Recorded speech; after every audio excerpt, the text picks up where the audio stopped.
இந்த மரண போராட்டத்தை கொண்டு வந்து மரண பயத்தை உண்டாக்கி விடுகிறான்.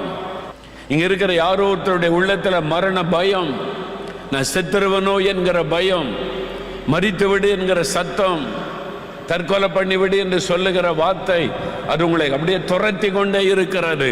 அதனால பயம். இதை வெளியே சொன்னா ஏதாவது நடந்துருமோன்னு அதுக்கு பயம். அதனால யாருக்குமே சொல்லுவதில்லை. உள்ளுக்குள்ளே வைத்து கொண்டு பயம். ராத்திரெல்லாம் தூங்குவது இல்லை. தூங்கும் போதே செத்து போயிட்டா என்ன செய்வது? அதனால ராத்திரெல்லாம் தூங்குவது இல்லை. இந்த மாதிரி போராட்டத்தோட இந்த இடத்துல பலர் வந்திருக்கிறீர்கள். இன்றைக்கு உயிர்த்தெழுந்த இயேசு உங்களுக்கு விடுதலை கொடுக்க போகிறார். அந்த பொல்லாத பயத்தின் ஆவியின் கிரியைகள் அழிக்கப்பட போகிறது. பொல்லாத சாத்தான் பயன்படுத்துகிற பயம் என்கிற ஆயுதத்தை கர்த்தர் முறிக்க போகிறார்.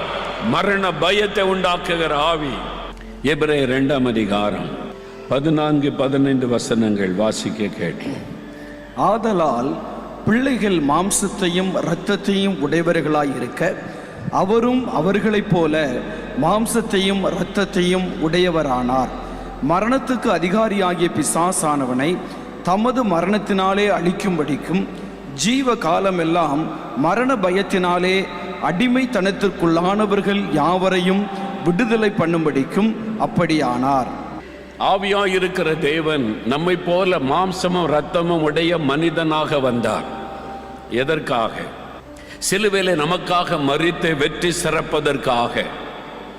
ஏன் அவர் சிலுவையிலே மரித்து அவர் வெற்றி சிறக்க வேண்டும்?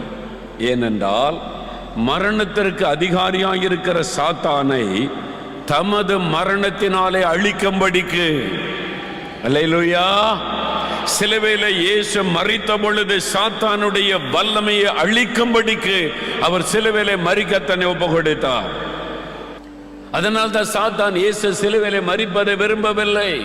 அவரை மலையிலிருந்து தள்ளி கொலை பண்ணுவதற்கு மதவாதிகள் முயற்சி பண்ணினாங்க. அப்படியாவது இயேசு மரித்து போகட்டும் என்று சாத்தான் நினைத்தான். கெத்செமனே தோட்டத்தில் அவர் மிகுந்த வியாகுலத்தோட ஹார்ட் அட்டாக் வந்து இறந்துரட்டும் அப்படின்ற மாதிரி ஒரு வியாகுலம் நெருக்கத்தை பிசாசு உண்டாக்கினான். அங்கேயாவது மரித்து போகட்டும், அவர் சிலுவைக்கு மட்டும் போகக்கூடாது. ஏன்னா சிலுவை மரணத்தில் அவர் மரித்து உயிர்த்தெழுந்து விட்டால் சாத்தானுடைய வல்லமை உரிந்து கொள்ளப்படும். அதுவரைக்கும் மரணத்தின் மீது அவன் அதிகாரியாயிருந்தான். எப்பொழுது இயேசு சிலுவையிலே மரித்து உயிர்த்தெழுந்தாரோ அந்த மரணத்தின் அதிகாரம் பிசாசின் கையிலிருந்து பிடுங்கப்பட்டு விட்டது.